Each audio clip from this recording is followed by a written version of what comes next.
மாணவ நண்பர்கள் அனைவருக்கும் வணக்கம். நான் உங்கள் பொன்வேல் பாண்டியன், நடப்பு நிகழ்வுகள் ஆசிரியர். இன்றைய தினத்தில் நம்ம பார்க்க போகிறது மார்ச் 10ஆம் தேதிக்குரிய தினசரி நடப்பு நிகழ்வின் தொகுப்பு. அன்றைய தினமே அருமையான முறையில் முடிஞ்சளவுக்கு சீக்கிரமாக நடப்பு செய்தியில் தொகுத்து வழங்குறதுக்கு ட்ரை பண்ணிட்டு இருக்கிறேன். ஓகேவா? என்னோட முயற்சிகள் தொடரும், உங்களுடைய விடாமுயற்சிகள் கண்டிப்பாக இன்னும் ஸ்ட்ராங்காக தொடரணும். ஓகேவா? நம்முடைய நடப்பு செய்திகள் பார்த்தீங்கன்னா சமீப காலங்களில் காம்படிட்டிவ் எக்ஸாமில் கரண்ட் அஃபேர்ஸை சப்ஜெக்டோட லிங்க் பண்ணி, அதே மாதிரி அந்த சப்ஜெக்டை ஸ்ட்ராட்டஜிக்கோட எப்படி லிங்க் பண்ணி கொஸ்டின்ஸில் கேட்குறாங்க. அதன் அடிப்படையில் தான் நம்ம நடப்பு செய்தியில் வழங்கிட்டு இருக்கிறோம். அதில் மக்களை நல்லா பயன்படுத்திக்கோங்க. வாய்ப்பு கிடைக்கும் போது நிறைய விஷயங்களை லிங்க் பண்ணி ரிவிஷன் பண்ணி போனஸ் கேள்விகள், சூப்பர் சிக்ஸ் கேள்விகள், முக்கியமாக திட்டங்களுக்கு ரொம்ப ரொம்ப முக்கியத்துவம் கொடுத்து நடப்பு செய்தியில் தொகுத்து வழங்கிட்டு இருக்கிறேன். நல்லா பயன்படுத்திக்கோங்க. உங்களுக்கான அரசு பணியை இந்த வருஷமே நீங்களே உறுதி செஞ்சுக்கோங்க. ஓகேவா? ஆரம்பிக்கலாமா? இன்றைய தினத்துக்கு நடப்பு செய்திகள் மார்ச் 10ஆம் தேதிக்குரியது. ஃபஸ்ட்டு வழக்கம் போல் நம்ம பார்க்க போகிறது தலைப்பு செய்திகள். சரியா? தலைப்பு செய்திகளை ஃபஸ்ட்டு மார்ச் 10ஆம் தேதியில் ஒரு சில முக்கியமான தினங்கள் இருக்குது, ஒரு சின்ன தொகுப்பு இருக்குது. அதே மாதிரி மத்திய அரசின் விவசாயிகளுக்கான முக்கியமான திட்டங்கள். சரி, ரொம்ப ரொம்ப முக்கியமானது. விவசாயிகளுக்கு ஒரு 6-7 ஸ்கீம் இருக்குது. செட்டாக ஒன்றா பார்க்க போதும் ஒன்லைனரில். ஓகேவா?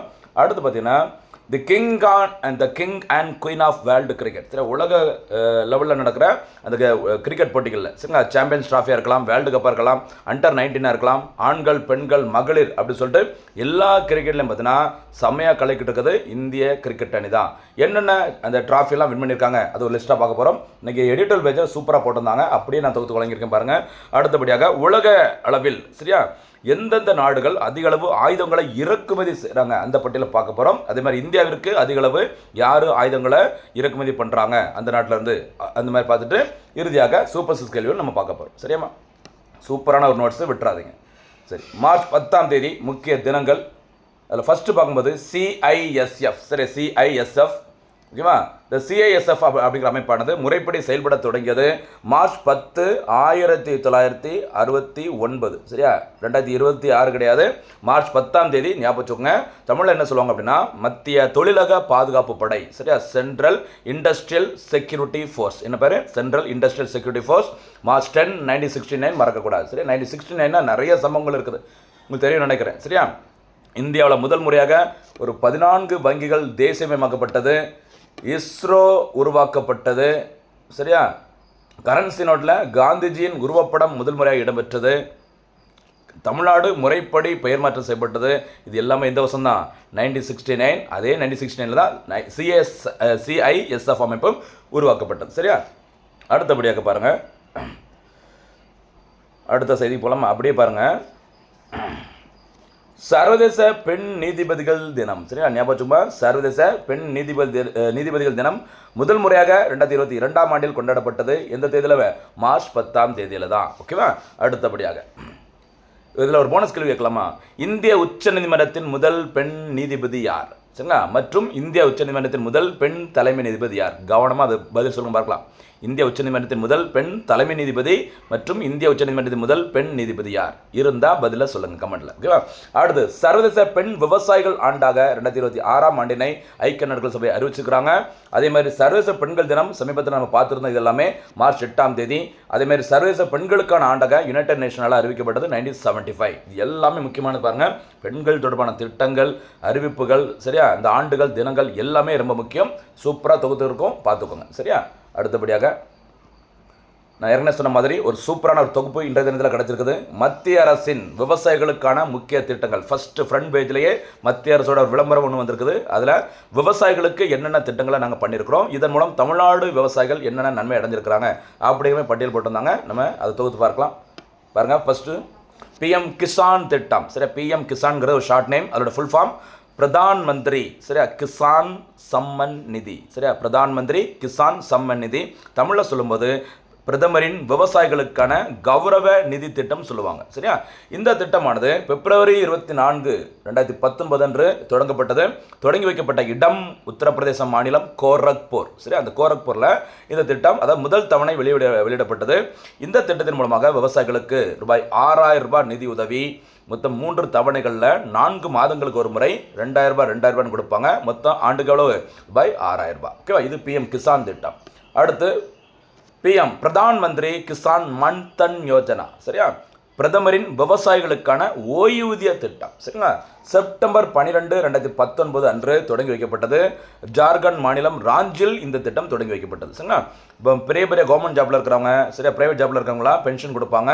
விவசாயிகளுக்கும் ஒரு குறிப்பிட்ட ஏஜுக்கு அப்புறம் வேலை செய்ய முடியாது. பாவம், உடல் உழைப்பு தான் அவங்களுக்கு முக்கியமான வேலை. சரியா, அதனால் அவங்களுக்கும் பென்ஷன் கொடுக்கணும் அப்படிங்கிறதுக்காக தான் பிரதான் மந்திரி கிசான் மன்தன் யோஜனா அப்படிங்கிற விவசாயிகளுக்கான ஓய்வூதிய திட்டம் 2019 தொடங்கப்பட்டது.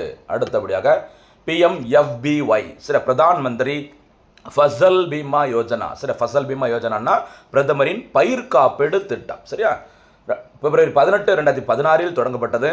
அடுத்து பாருங்க, PMKSY திட்டம். சரி, பிரதான் மந்திரி அல்லது பிரைம் மினிஸ்டர்ஸ் கிருஷி சிஞ்சாய் யோஜனான்னு சொல்லுவாங்க. என்ன பேர்? கிருஷி சிஞ்சாய் யோஜனா. இந்த திட்டம் ஜூலை 1, 2015 தொடங்கப்பட்டது. இந்த திட்டத்தின் முக்கியமான நோக்கம் என்னன்னு சொல்லி பார்த்தீங்கன்னா, இருக்கிற கொஞ்சம் நீரையும், சரியா, தண்ணீரையும் பார்த்தீங்கன்னா சூப்பராக பயன்படுத்தி விளைச்சலை அதிகப்படுத்த வேண்டும். முக்கியமாக இந்த ஒன் டிராப் மோர் கிராப் அப்படி சொல்லுவாங்கள்ல, அந்த மாதிரி தான். அது சொட்டு நீர் பாசனத்தை சூப்பராக ஊக்குவிப்பதற்கு தொடங்கப்பட்ட திட்டம் தான் இந்த PMKSY திட்டம். ஓகேவா? அதே மாதிரி அடுத்த ஸ்கீம் பாருங்கள். அடுத்து போயிட்டே இருக்கலாம். டக்குன்னு பாருங்க, PM மத்ஸ்யா சம்பதா யோஜனா. சரி, மத்ஸ்யா சம்பதா யோஜனா அப்படிங்கிறது ரொம்ப ரொம்ப முக்கியமான திட்டம். இந்த திட்டத்தின் முக்கியமான நோக்கம், சரி, விவசாயத்துடன் தொடர்புடைய முக்கியமான ஒரு தொழிலான மீன் வளம். சரி, அந்த மீனவர்களின் வாழ்வாதாரத்தை அதிகரிக்க வேண்டும், மீன் அந்த உற்பத்தியை அதிகரிப்பதற்காக தொடங்கப்பட்டதான் PM மத்ஸ்யா சம்பதா யோஜனா. அடுத்து PMAIF திட்டம். ரெகுலராக நியூஸில் வரும். Prime ministers agricultural infrastructure fund. சரியா, விவசாயிகளின் அந்த உள்கட்டமைப்பு நிதி அப்படி சொல்லுவாங்க. இந்த திட்டம் தொடங்கி வைக்கப்பட்டது ஆகஸ்ட் 9, 2020. அடுத்து பிரதமரின் மண் வள அடையாள அட்டை திட்டம். சரி, prime minister soil health card scheme தொடங்கப்பட்டது பிப்ரவரி 19, 2015. ஓகேவா? அடுத்து விவசாயிகளுக்கான கடன் அட்டை திட்டம், கிசான் கிரெடிட் கார்டு ஸ்கீம் சொல்லுவாங்க. 1998 தொடங்கப்பட்டது. இந்த KCCயை உருவாக்குவதற்கு காரணமான கமிட்டி RV குப்தா கமிட்டி. டக்குன்னு பாயிண்ட் சொல்லிட்டே இருக்கிறேன், ஆனால் அது அவ்வளோ முக்கியம். சரிங்களா, ரொம்ப ரொம்ப முக்கியமானது. கிசான் கிரெடிட் கார்டு விவசாயிகளுக்கான கடன் அட்டை திட்டம். மேலே பார்க்குறது விவசாயிகளுக்கான மண் வள அடையாள திட்டம். சரிங்களா, அடுத்து நாம் போர்ட்டல் ஏப்ரல் 14, 2016 மத்திய அரசால் தொடங்கப்பட்டது. இந்த திட்டத்தின் முக்கியமான நோக்கம் என்னன்னு சொல்லி பார்த்தீங்கன்னா, விவசாய விளை பொருட்களை ஆன்லைன் மூலம் சந்தைப்படுத்துவதற்காக தொடங்கப்பட்டதான் நாம் அப்படிங்கிறது. சரியா, ரொம்ப ரொம்ப முக்கியமானதுமா. இது எல்லாமே விவசாயிகளுக்கான மத்திய அரசின் முக்கியமான திட்டங்கள். அடுத்து அகெயின் ஒரு சூப்பரான தொகுப்பு. சில நேரங்களில் தான் சில தொகுப்பு ஈஸியாக கிடைக்கும். ஓகேவா? பாருங்கள், the king and queen of world cup cricket யாருன்னு பார்த்தீங்கன்னா இந்தியா தான். சரியா, பார்த்துக்கோங்க. சமீப காலங்களில் கிரிக்கெட் வேர்ல்டு கப் கிரிக்கெட் நடந்தாலே அதில் பயங்கரமான நிறைய சாம்பியன்ஷிப்பை வின் பண்ணுறது இந்திய அணிகளாக தான் இருக்குது. சரி, அது என்னென்ன அணிகள்னா ஆடவர், மகளிர், மாற்றுத்திறனாளிகள், அண்டர் 19. பாருங்கள், 2023 ஆண்டில் சரியா one day international world cup ஓகேவா இந்தியாவில் நடைபெற்றது. அகமதாபாத்தில் இறுதிப் போட்டி நடைபெற்றது.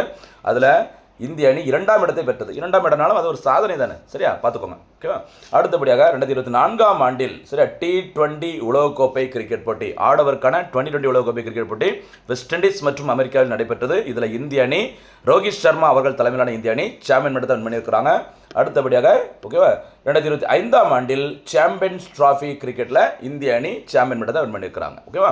அடுத்தபடியாக 2026 ஆண்டில் சரி 2020 உலகக்கோப்பை கிரிக்கெட் போட்டி சமீபத்தில் நம்ம பார்த்தது அகமதாபாத்தில் நரேந்திர மோடி கிரிக்கெட் ஸ்டேடியத்தில் நியூசிலாந்து அணியை வீழ்த்தி இந்திய ஆடவர் கிரிக்கெட் அணி 3வது முறையாக 2020 உலகக்கோப்பை கிரிக்கெட்டில் சாம்பியன் பட்டத்தை வின் பண்ணியிருக்கிறாங்க. ஓகேவா? அடுத்தபடியாக 2025 ஆண்டில் மகளிர் நாங்களும் சலைச்சவங்க கிடையாது அப்படின்னு சொல்லிட்டு ஒன் டே இன்டர்நேஷனல் வேர்ல்டு கப்பில் இந்திய மகளிர் அணி 2025 ஆண்டில் சாம்பியன் பட்டத்தை வின் பண்ணியிருக்கிறாங்க. சரியா, அடுத்தபடியாக மாற்றுத்திறனாளிகளுக்கான சரி நாங்களும் சலைச்சவங்க கிடையாது ஓகேவா மாற்றுத்திறனாளிகளுக்கான இந்த சாம்பியன்ஸ் டிராஃபியை பார்த்தீங்கன்னா இந்திய அணி கடந்த ஆண்டு வின் பண்ணியிருக்கிறாங்க. சரியா, அப்போ பார்த்தீங்கன்னா மாற்றுத்திறனாளிகள், அடுத்து மகளிர், அண்டர் 19 சரி அண்டர் 19 கூட இதில் மிஸ் ஆயிருக்குன்னு நினைக்கிறேன், கொஞ்சம் நோட் பண்ணிக்குமா. இப்போ லாஸ்ட் பாயிண்டாக இருக்குல்ல, அண்டர் 19 சரி 19 வயதிற்கு உட்பட்டோருக்கான அந்த உலகக்கோப்பை கிரிக்கெட் போட்டியில் இந்திய அணி சாம்பியன் பட்டத்தை வின் பண்ணியிருக்கிறாங்க. ரொம்ப ரொம்ப முக்கியமானது, இது ஒன் டே ஃபார்மேட்டில் நடந்தது. சரிங்களா, அப்போ நிறைய விஷயங்களில் கிரிக்கெட்டில் இந்திய அணி தான் சாதனை படைச்சிருக்காங்க, ஞாபகம் வச்சுக்கோங்க. அடுத்து முக்கியமான இன்னொரு செய்தி பாருங்கள், இந்திய பாதுகாப்பு துறையுடன் தொடர்புடைய செய்தி.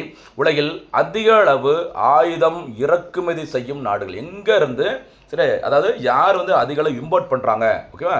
அப்படி பார்க்கும்போது 2021-25, சரி, அந்த காலகட்டத்தையும் பார்த்துக்கணும். ஏன்னா பழைய டேட்டாவா இப்போ உள்ள டேட்டாங்கிறத பார்த்துக்கணும். 2021-25 அந்த காலகட்டத்தில் அதிக அளவு ஆயுதங்களை இறக்குமதி செய்த நாடுகளின் பட்டியல். இந்த பட்டியலை வெளியிட்டது யாருன்னு சொல்லி பாருங்கள், சிப்ரி அப்படிங்கிறது 1966ஆம் ஆண்டு முதல், ஓகேவா? அதாவது ஃபுல் ஃபார்ம் பார்த்துக்கோங்க, ஸ்டாக்ஹோம், சரியா? ஸ்டாக்ஹோம், சிப்ரியோட full form Stockholm International Peace and Research Institute, சரியா? Stockholm International Peace and Research Institute, Sweden தலைநகரம், சரி, ஸ்வீடன் தலைநகரம் ஸ்டாக்ஹோமில் இருக்குது. இந்த நிறுவனம் 1966ஆம் ஆண்டு முதல் சர்வதேச அமைதி ஆராய்ச்சி நிறுவனமாக செயல்பட்டு வருகிறது. இவங்க தான் வேர்ல்டு லெவலில் யார் ஆயுதங்களை அதிகளவு இறக்குமதி ஏற்றுமதி என்ன பண்ணுறாங்க, அதேமாதிரி இராணுவத்திற்கு அதிகளவு யார் செலவு பண்ணுறாங்க, இந்த பட்டியலை வெளியிட்டுக்கிறாங்க. சமீபத்தில் வெளியிடப்பட்ட ஒரு பட்டியல் தான் பார்க்க போகிறோம். பாருங்கள், அதிக அளவு ஆயுத இறக்குமதி, சரி, அதிக அளவு ஆயுத இறக்குமதி செய்த நாடுகளின் பட்டியலில் உக்ரைன் முதலிடம், சரியா? ரஷ்யாவுக்கும் உக்ரைனுக்கும் போர் நடைபெற்று வருகிறது. அந்த நேட்டோ அமைப்பில் சேர்றதுக்கு உக்ரைன் அமைப்பு ட்ரை பண்ணும்போது ரஷ்யா உக்ரைன் மேலே போர் தொடுத்தாங்க. இதன் மூலம் உலகத்தில் இந்த 5 வருஷம் கேப்பில், ஓகேவா, 2021 25 வரைக்கும் உலக லெவலில் ஆயுத இறக்குமதியில் உக்ரைனோட பங்களிப்பு மட்டும் எவ்வளோ இருக்குன்னு சொல்லி பார்த்துக்கோங்க, 9.7%, சரியா? இந்த பட்டியலில் இந்தியா 2ஆம் இடம், சரியா? இந்தியாவோட பங்கு உலக லெவலில் 8.3% என்பது குறிப்பிடத்தக்கது, நோட் பண்ணிக்கோங்க, சரியா? அடுத்து, இந்தியாவிற்கு அதிக அளவு ஆயுத ஏற்றுமதி செய்யும் நாடுகள். எந்த நாடு இந்தியாவிற்கு அதிக அளவு ஆயுத ஏற்றுமதி செஞ்சிருக்கிறாங்க, சரிங்களா? அல்லது இந்தியா எந்த நாட்டிலேருந்து அதிக அளவு ஆயுதங்களை இறக்குமதி பண்ணியிருக்கிறாங்கன்னு சொல்லி பார்க்கும்போது அதில் டாப்பில் இருக்குது எப்போவுமே ரஷ்யா, 40%, சரியா? இந்தியாவோட மொத்த ஆயுத இறக்குமதியில் ரஷ்யா மட்டும் 40% பங்களிப்பு இருக்குது. செகண்ட் பார்த்தீங்கன்னா ஃப்ரான்ஸ், தேர்டு பார்த்தீங்கன்னா இஸ்ரேல், ஓகேவா?